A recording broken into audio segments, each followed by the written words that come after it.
was Congressman arguing.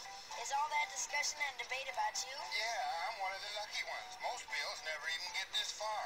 I hope they decide to report on me favorably, otherwise I may die. Die? Yeah, die in committee. Oh, but it looks like I'm going to live. Now I go to the House of Representatives and they vote on me. If they vote yes, what happens? Then I go to the Senate and the whole thing starts all over again. Oh, no. Oh, yeah. Hey guys, it's Charlie. It's March 16th, Tuesday.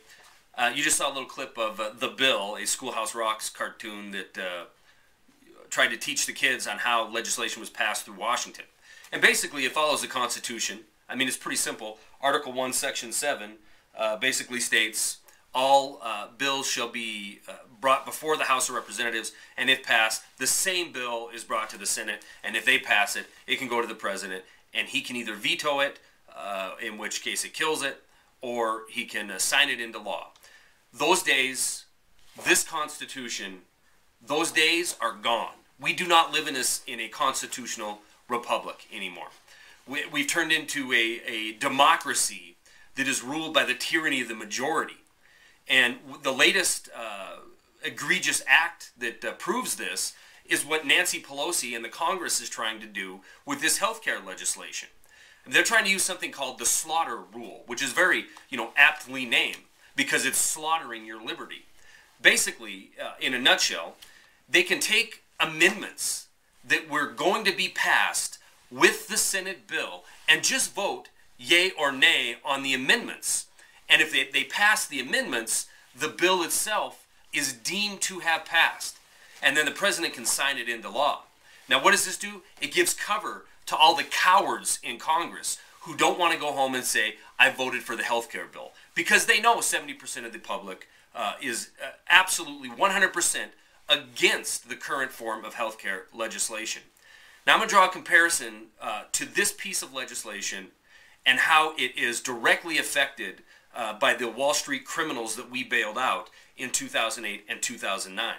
Because the same exact pop culture propaganda used to sucker the American people into paying off these casino debts is being used to pass this liberty-destroying piece of legislation in Congress. We have been subjected to, like I said, pop culture propaganda. Everything's an emergency. We have to pass this legislation for the banks, or our whole way of life is going to come apart and it's going to be the next Great Depression. So what happens? Congress steps up and sells out the American people and passes legislation to save the banks. Ever since then, and especially since then, that's the way our country's been governed. Everything is an emergency. We got to get 2,000-page stimulus passed now. We have to get emergency unemployment benefits passed now. We have to get health care passed now. It's all systemic. It's all scare tactics to get more power in the hands of the elite in Washington. And how does Nancy Pelosi feel about it? How does she feel about what she's doing to the Constitution? Take a look. Madam Speaker, where specifically does the Constitution grant Congress the authority to enact an individual health insurance mandate? Are you serious? Are you serious? Yes, I am. So you have the Speaker of the House, the third in line to the presidency of the United States, show utter disdain and contempt for the same document that she swore to uphold, protect, and defend. You have the death of this republic. You have the full installation of majority rule. And what we are seeing now is the tyranny of the majority. There's no other way to describe it. And the thing about it is, healthcare is the beginning, not the end. This isn't the end all, save the economy. This is the beginning of full government takeover of this complete economy. Next is carbon. You think it's dead just because the IPCC's report were found out to be false and Copenhagen failed? Forget that. They have another plan. It's already signed into law.